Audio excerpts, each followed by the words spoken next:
नमस्कार दोस्तों, लक्ष्य कोचिंग क्लासेस सिरसा के यूट्यूब चैनल पर आप सभी का स्वागत है और मैं आपके साथ हूं मुकेश माइला। आज संविधान की जो अगली जो क्लास हो रही है हमारी, वो मुख्यमंत्री आज का जो टॉपिक है हमारा, वो मुख्यमंत्री और मंत्री परिषद रहेगा। मुख्यमंत्री और मंत्री परिषद। मुख्यमंत्री तथा मंत्री परिषद। देखो, मैं पहली भी मेरी क्लास में बता चुका हूं कि संविधान का भाग 6 किसके बारे में, राज्यों के संविधान के बारे में बोलता है और राज्यों की जो कार्यपालिका है उसमें मुख्यमंत्री और मंत्री परिषद भी शामिल होते हैं। तो अनुच्छेद 163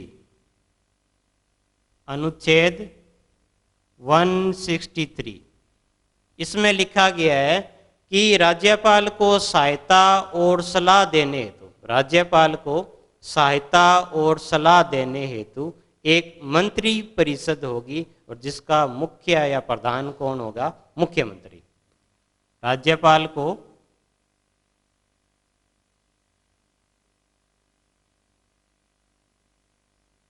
सहायता और सलाह देने हेतु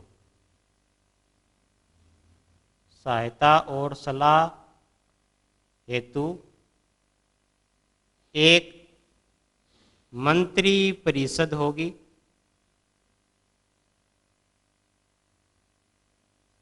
जिसका प्रधान या जिसका प्रधान कौन होगा? मुख्यमंत्री होगा। जिसका प्रधान मुख्यमंत्री होगा। ठीक है। अनुच्छेद 163 राज्यपाल को सहायता और सलाह देने हेतु एक मंत्री परिषद होगी जिसका प्रधान या मुखिया कौन होगा? मुख्यमंत्री। देखो, हमने राज्य की कार्यपालिका में पढ़ रहे, राज्यपाल जब हमने पढ़ा था तब हमने ये चर्चा भी की थी कि अनुच्छेद 153, कौन सा?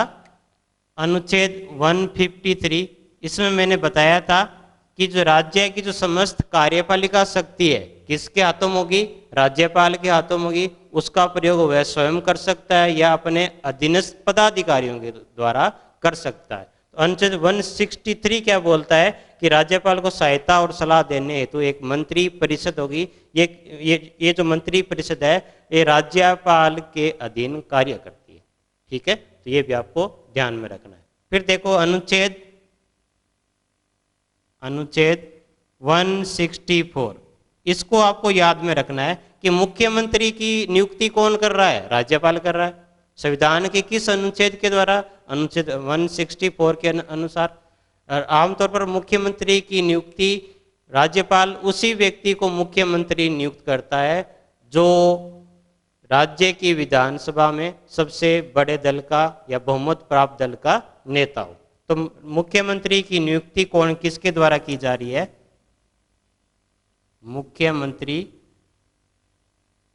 मुख्यमंत्री की नियुक्ति कौन कर रहा है? राज्यपाल के द्वारा की जाती है। ठीक है, अनुच्छेद कौन सा? 164। और मुख्यमंत्री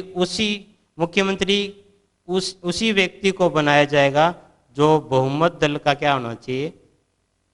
बहुमत दल का नेता होना चाहिए। अगर किसी भी दल को बहुमत ना मिले तो राज्यपाल अपनी विवेकीय शक्ति का प्रयोग करते हुए किसी भी बड़े दल को सरकार बनाने के लिए आमंत्रित कर सकता है। ठीक है, तो दो अनुच्छेद हो गए हमारे मुख्यमंत्री से संबंधित। अनुच्छेद 163 क्या कहता है? राज्यपाल को सहायता और सलाह देने हेतु एक मंत्री परिषद होगी और जिसका मुखिया या प्रधान कौन होगा? मुख्यमंत्री। अनुच्छेद 164 मुख्यमंत्री की नियुक्ति कौन करता है? राज्यपाल करता है और वो बहुमत दल प्राप्त दल का नेता होना चाहिए। ठीक, आगे देखो मुख्यमंत्री है, उसका जो कार्यकाल है, मुख्यमंत्री का जो कार्यकाल है वो संविधान के द्वारा निर्धारित नहीं किया गया है। मुख्यमंत्री का जो कार्यकाल है वो संविधान के द्वारा निर्धारित नहीं किया गया है और इसके बारे में ये लिखा गया है मुख्यमंत्री के कार्यकाल के बारे में कि इसका कार्यकाल नियत नहीं है। कार्यकाल नियत नहीं है। मुख्यमंत्री का जो कार्यकाल है वो नियत नहीं है। कैसे? क्योंकि आमतौर पर मुख्यमंत्री उसी को नियुक्त किया जाता है जिस पार्टी को बहुमत मिला हो। लेकिन सामान्य ये भी बात है कि जब तक जिस पार्टी को सदन में बहुमत रहता है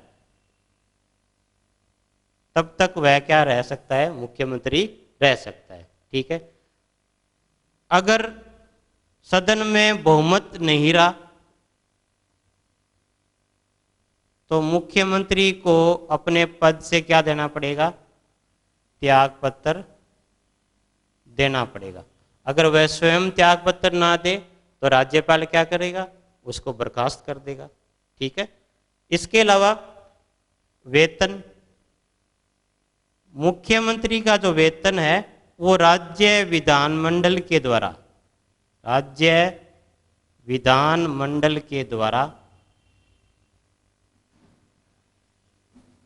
निर्धारित किया जाता है।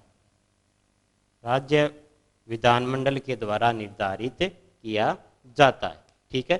कार्यकाल फिक्स नहीं है संविधान में। जब तक सदन में विश्वास है, सदन के पास सरकार को बहुमत है, तब तक उनकी सरकार बनी रहती है। जब सदन में विश्वास खो दिया तो सरकार गिर जाती है, सरकार को त्यागपत्र देना पड़ता है। वेतन राज्य विधानमंडल के द्वारा निर्धारित की जाती है। शपथ, मुख्यमंत्री को शपथ कौन दिलाता है? मुख्यमंत्री को शपथ राज्यपाल के द्वारा दिलाई जाती है। मुख्यमंत्री को शपथ राज्यपाल के द्वारा दिलाई जाती है। अगर कोई भी व्यक्ति, देखो इसमें शपथ के साथ साथ योग्यता भी देख लें। मुख्यमंत्री की जो योग्यता है उसको भी संविधान में निर्धारित नहीं किया गया है। लेकिन आपको एक बात ध्यान में रखनी पड़ेगी कि अगर किसी भी व्यक्ति को अगर मुख्यमंत्री नियुक्त किया जाता है तो वह किसी भी सदन का, किसी भी राज्य विधान, उस संबंधित राज्य के विधानमंडल का क्या होना चाहिए? सदस्य होना चाहिए। अगर वह सदस्य नहीं है तो अधिकतम 6 माह की अवधि तक मुख्यमंत्री पद पर रह सकता है। 6 माह के भीतर उसे किसी ने, उस राज्य के किसी सदन का सदस्य बनना पड़ेगा, अन्यथा उसको पद से त्यागपत्र देना पड़ेगा। तो कहने का तात्पर्य ये है कि राज्य विधानमंडल में उसकी सदस्यता होनी चाहिए। अगर नहीं है तो अधिकतम 6 महीने की अवधि तक वह मुख्यमंत्री के रूप में कार्य कर सकता है। ठीक है। तो ये होगी मुख्यमंत्री के बारे में प्रमुख बातें। अब मुख्यमंत्री काम क्या करता है ये भी जानना जरूरी है। देखो, मुख्यमंत्री की नियुक्ति कौन कर रहा है? राज्यपाल कर रहा है। लेकिन मुख्यमंत्री के परामर्श के आधार पर अन्य मंत्रियों की नियुक्ति कौन कर रहा है? राज्यपाल कर रहा है। मंत्रियों के मध्य विभागों का जो बंटवारा है ये कौन डिसाइड करता है? ये मुख्यमंत्री के द्वारा निर्धारित की जाती है। मुख्यमंत्री और राज्यपाल और मंत्री परिषद, इन तीनों के मध्य जो मुख्यमंत्री है वो राज्यपाल और मंत्री परिषद के मध्य कड़ी के रूप में कार्य करता है। राज्य आयोजना बोर्ड के अध्यक्ष के रूप में भी कार्य करता है। राज्य की वास्तविक कार्यपालिका मुख्यमंत्री के हाथों में होती है। राज्य की वास्तविक शक्तियों का प्रयोग करता है। ठीक है। और मंत्रियों के विभिन्न कार्यों के मध्य, उनके विभागों के मध्य सामंजस्य भी स्थापित करता है। तो मुख्यमंत्री है वो शासन, राज्य की कार्यपालिका में शासन की शक्तियों का क्या है? वास्तविक रूप से प्रयोग करता है। ठीक है। ये होगी मुख्यमंत्री के बारे में प्रमुख बातें। अब देखते हैं हरियाणा के मुख्यमंत्रियों के बारे में प्रमुख कौन सी बातें। देखो, हरियाणा का जो पहला मुख्यमंत्री है वो कौन था? देखो, कई बार सिंपल क्वेश्चन भी एग्जाम में आ जाते हैं। तो हमारी क्लास का जो टारगेट ये है कि कोई भी जो हर बार एग्जाम में जो क्वेश्चन रिपीट होते हैं वो भी हमारी क्लास से भी दूर हटने नहीं चाहिए। तो हरियाणा का जो पहला मुख्यमंत्री कौन था? हरियाणा का लिख देता हूं, हरियाणा का पहला मुख्यमंत्री, हरियाणा का पहला मुख्यमंत्री कौन था? भगवती दयाल शर्मा, भगवती दयाल शर्मा। ठीक है, हरियाणा का पहला मुख्यमंत्री कौन? भगवती दयाल शर्मा। सबसे लंबा कार्यकाल, हरियाणा के बारे में बता रहा हूं, मुख्यमंत्री के रूप में सबसे लंबा कार्यकाल किसका?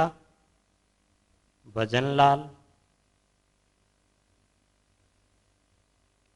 सबसे छोटा कार्यकाल, सबसे छोटा कार्यकाल किसका?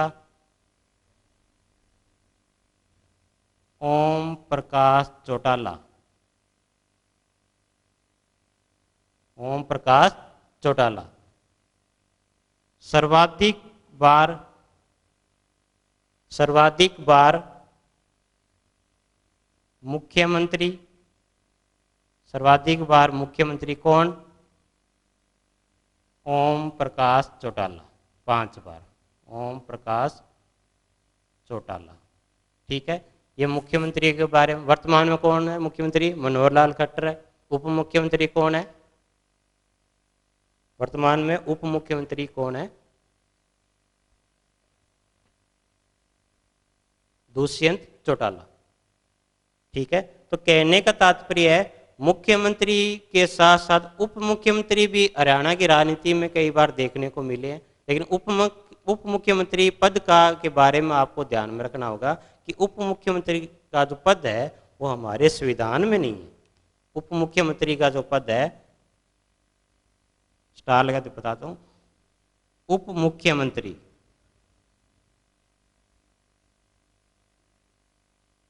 का पद संविधान में नहीं है,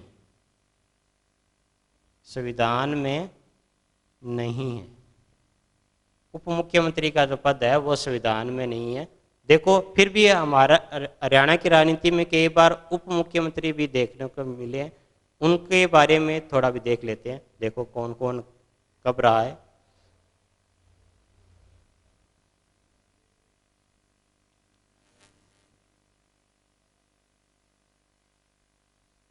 देखो, देखिए हरियाणा की राजनीति में अब तक 6 बार उप मुख्यमंत्री बने हैं। 6 बार क्या बने हैं? उप मुख्यमंत्री बने हैं। 6 बार उप मुख्यमंत्री कौन कब कब बने हैं उनको भी एक बार देख लेते हैं। 1967 में,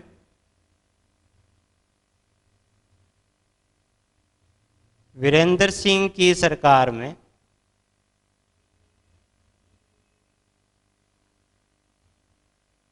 चांद राम को क्या बनाया?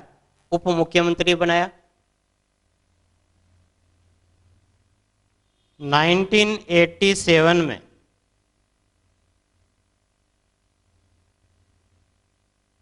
चौधरी देवीलाल ने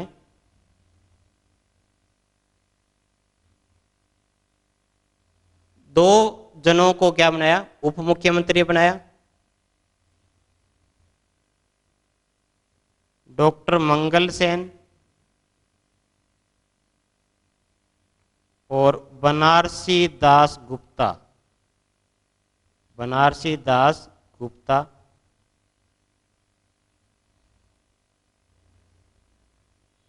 नाइनटीन 89 में ओपी चौटाला ने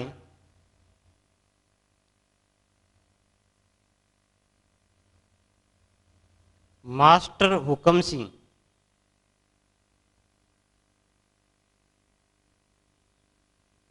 मास्टर हुकम सिंह को उप मुख्यमंत्री बनाया।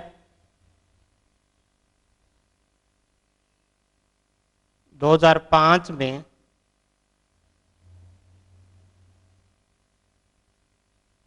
भूपेंद्र सिंह हुड्डा ने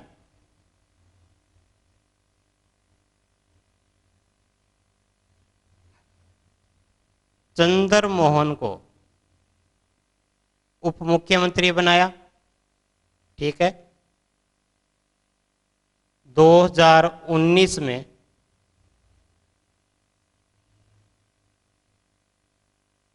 मनोहर लाल खट्टर ने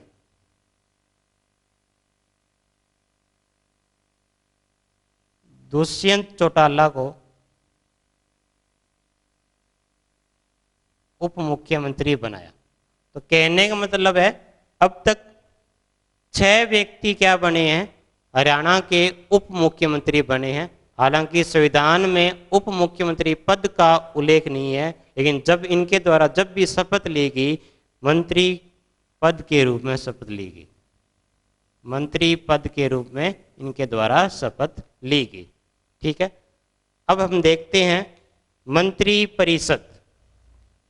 अब देखते हैं मंत्री परिषद।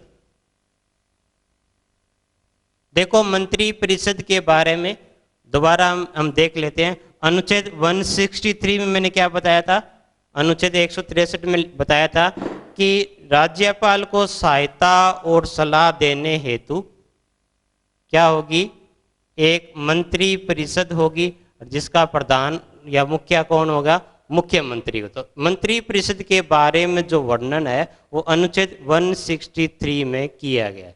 और इसके अलावा जितने भी मंत्री है उनकी नियुक्ति राज्यपाल करता है, और वो भी अनुच्छेद 164 के तहत। तो मंत्री हर प्रत्येक विभाग का अलग अलग मंत्री निर्धारित किया जाता है। मंत्रियों के मध्य विभागों का जो आवंटन है हालांकि मुख्यमंत्री के द्वारा किया जाता है। देखो मंत्री परिषद की भी कई श्रेणियां हैं, मंत्री परिषद की भी कई श्रेणियां हैं। एक है कैबिनेट मंत्री, एक है कैबिनेट मंत्री।